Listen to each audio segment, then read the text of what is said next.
Halo semua, kita hidup di era di mana teknologi berkembang lebih cepat dari yang pernah kita bayangin. Apalagi perkembangan teknologi dalam beberapa dekade terakhir. Contohnya di bidang komunikasi. Sebelum adanya teknologi, komunikasi itu dilakukan melalui surat, telegram, atau telepon dengan kabel keterbatasan geografis. Setelah ada teknologi modern, komunikasi sudah ada yang namanya satelit. Jadi komunikasi bisa tetap berjalan meskipun infrastrukturnya sedikit bermasalah tetapi bisa berjalan karena adanya satelit. Dan akhir-akhir ini dengan kemunculan AI, perkembangan teknologi terasa berkembang dengan lebih cepat.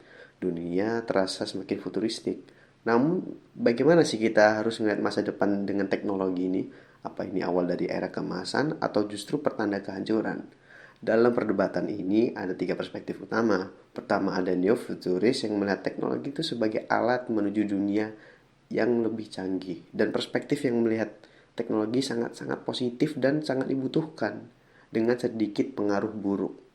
Kemudian ada distopian. Distopian ini kebalikannya dari neofuturis.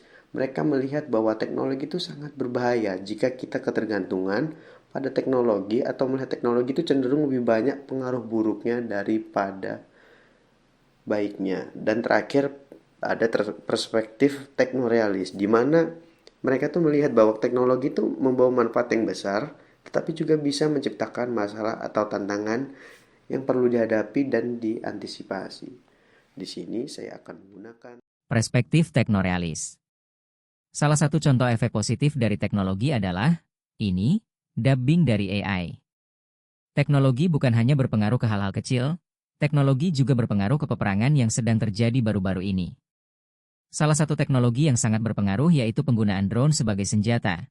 Teknologi drone telah mengubah cara perang modern dijalankan. Dari sekadar alat pengintaian hingga menjadi senjata ofensif yang mematikan, drone kini memainkan peran kunci dalam berbagai konflik global, termasuk perang Rusia-Ukraina. Namun, apakah perkembangan ini membawa dampak positif bagi keamanan, atau justru menciptakan tantangan baru? Sebagai teknorealis, kita tidak hanya melihat teknologi drone sebagai kemajuan tanpa kritik, tetapi juga mempertimbangkan konsekuensi sosial, etis, dan strategisnya. Pertama, apa saja keunggulan penggunaan drone dalam perang? Pertama, biayanya efektif. Drone lebih murah dari jet tempur ataupun rudal dengan presisi tinggi, kemudian minim risiko bagi pasukan yang mengurangi kebutuhan tentara di garis depan, serta efisiensi serangan di mana drone bisa dikontrol dengan jarak jauh agar bisa menyerang target spesifik dengan presisi tinggi. Kemudian dampak negatifnya dalam peperangan itu seperti etika dalam peperangan di mana banyak terjadi penyerangan tidak manusiawi menggunakan drone. Kemudian rasa tanggung jawab dalam peperangan yang menghilang, karena operator drone bisa melancarkan serangan mematikan tanpa harus menghadapi dampaknya secara langsung. Kemudian last but not least, negara kecil dan kelompok militan bisa memanfaatkan drone murah untuk melakukan serangan skala besar.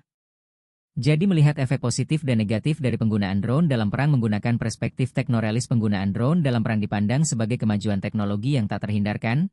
Teknorealis menekankan pentingnya regulasi yang ketat, transparansi dalam penggunaannya, serta pengawasan internasional agar drone tidak menjadi alat yang memperburuk ketidakstabilan global. Publik juga harus lebih sadar tentang dampak perang drone dan ikut mendorong transparansi dalam penggunaannya. Intinya perspektif teknorealis menekankan bahwa teknologi harus dikelola dengan tanggung jawab agar manfaat yang kita dapat lebih besar daripada dampak negatifnya. Begitu saja, terima kasih sudah menonton sampai akhir. Semoga bisa nambahin sedikit wawasan kalian.